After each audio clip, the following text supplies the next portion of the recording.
Spring has arrived really early where I live, so I better get cracking on these plans. Hi, my name is Sarah, and if you're new to my channel, I make videos all about sewing and styling a handmade wardrobe. In this video, first I'm going to share with you my thought process behind planning my makes for spring, and then in the second part, I will share with you the fabrics and patterns that I am planning to sew. Now, I am very close to being done with my winter sewing plans. I just have one project left on the list to finish. And because we're already towards the middle of March, by the time I finish up my winter plans, I will really only have 2 months to sew for spring. So my plans list is a little bit more limited this time. Additionally, I find planning for spring a little bit more difficult generally, and planning for this year particularly hard, because where I live here in Western New York, spring is really more like winter part 2. It's very typical for us to get snowstorms in mid-March and even into April. But as we get into the later months of winter, I get really sick of making and wearing winter clothes. So I might be looking forward to all those times that I can pull out my warm weather fun dresses and things like that, but it's really not appropriate weather most of the time to actually be wearing those things. So that makes planning for spring pretty difficult. And for 2024 especially, it has been a very strange year. We haven't really had winter weather. I mean, we've had a couple of snows, but nothing like what we're used to. So I just don't really know what to make of this. I don't know if we are actually going to have a true spring this year, or if it's just a false hope thing and it's gonna snow any minute now. I just can't quite believe that we're actually having spring. So that made me really indecisive about what kinds of garments that I want to plan, because I just don't know what the weather's gonna do. So like I said, I kept the plans list pretty short this time because of the time frame and also the unpredictable weather. I'm just gonna sew up a few curated garments that I really want to add to my closet. So let's just get into those now. The first pattern that I would like to sew is the Maison Fauve Pom-Pom Vest. It comes in sizes 34 to 52. And this is a free pattern that I was recently introduced to because the Sew Frugal Challenge is going on in the month of March, and so a lot of people are talking about it.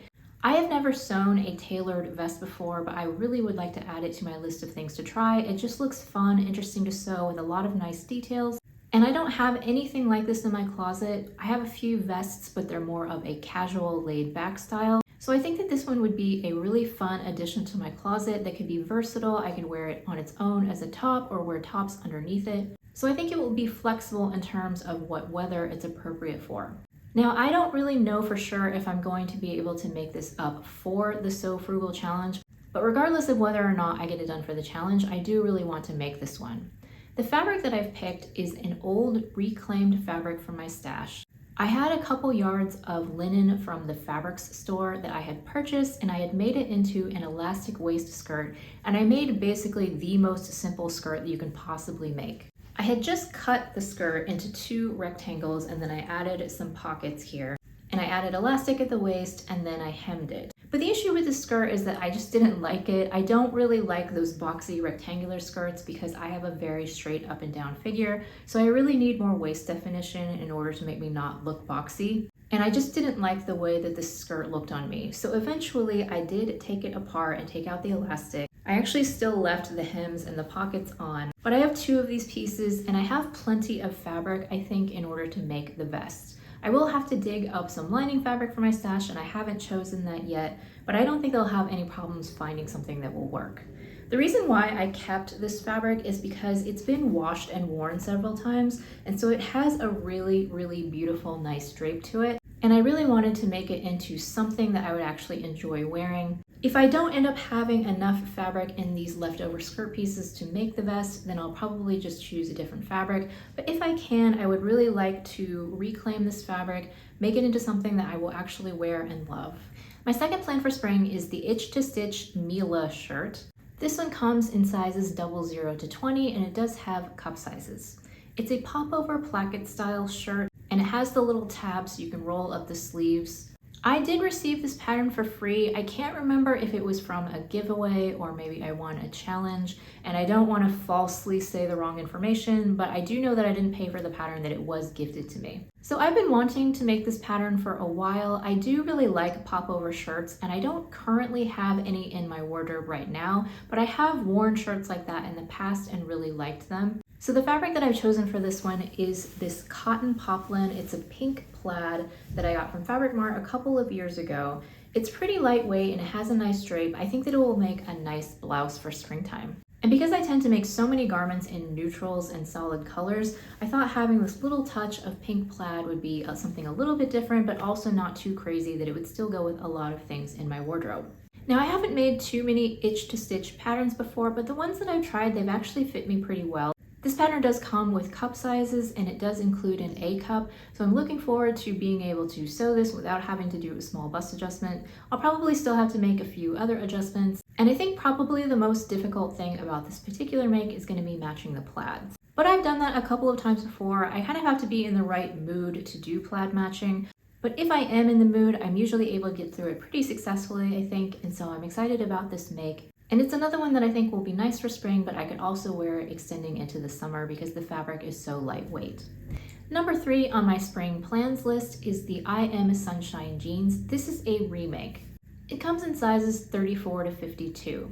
Now, I did sew this pattern once before out of some black corduroy, and I did not end up liking those pants because I made them a size too big. But I do want to try the pattern again because in general I liked it, and the thing that really appealed to me is I want to try the barrel-shaped leg. Now, I've made a couple of similar styled pants before, and although I feel like on paper it should not look good on me because I'm 4'9" and have really short legs, but there's just something about that shape that I find actually kind of flattering. And it's fun, and it's a little bit different from any other jeans that I have. So I am going to be making the balloon shaped view. The first time around I made the tapered view, and like I said, I just need to size down and make sure that I am making the correct size. By the way, I do still actually have that black corduroy pair in my wardrobe. It's not something that I would wear to work because it's a little bit baggy and sloppy looking, but it is very comfortable, and so I do wear them around the house. So that's another reason why I wanted to go ahead and give this pattern another shot. The fabric that I have chosen for this one is a Mind the Maker denim. This is an organic raw denim, and the thing that drew me to this one was the color. I purchased this myself from Minerva in 2023, but I haven't cut into it yet, and this brilliant blue color is just so amazing. I couldn't pass it up. So I think if I make those barrel leg jeans out of this really vibrant blue, I think that it'll make a really unique piece in my closet that will be so fun to style, and it's another one that I could wear into other seasons. Let me know in the comments what you think of the barrel leg jeans trend. I know that it's something that can be a little bit out there, but I generally like it. I don't really like the ones that have super wide legs because I feel like you can start to look a little bit bow-legged, but the ones that are more subtle, I think that it's just really fun. The next thing on my plans list is a denim shirt dress. I have been wanting to make myself a denim shirt dress for many, many years now, and I've even had the fabric in my stash ready to go, but I haven't done it because I just keep changing my mind about what pattern that I want to use. And it's time for me to just finally put up and shut up and pick something and actually make it up, because I just know that I love shirt dresses and I love denim, and it's super on trend right now. So regardless of whether it's trendy or not, I know that a denim shirt dress is something that I will wear all the time. It would be a classic staple for me. It's something that I'm really comfortable with. So it's time for me to just go ahead and make up this dress and stop dreaming about it. The pattern that I've decided on is McCalls 8852, and this is an out-of-print pattern from 1997. It comes in sizes 8 to 24. I plan on making the view that has the flat collar and that is ankle length. The only thing that I'm a little bit undecided about is I don't know if I should go for the short sleeve or if I should go for the sleeveless, because I think I would actually get a lot of wear out of either one. Because if I made the sleeveless version in cooler months, I could just wear something like a tight-fitting turtleneck underneath. So I don't think that making it sleeveless would make it any less versatile than having something with sleeves. If you feel strongly one way or the other if I should do sleeveless or short sleeves, please let me know.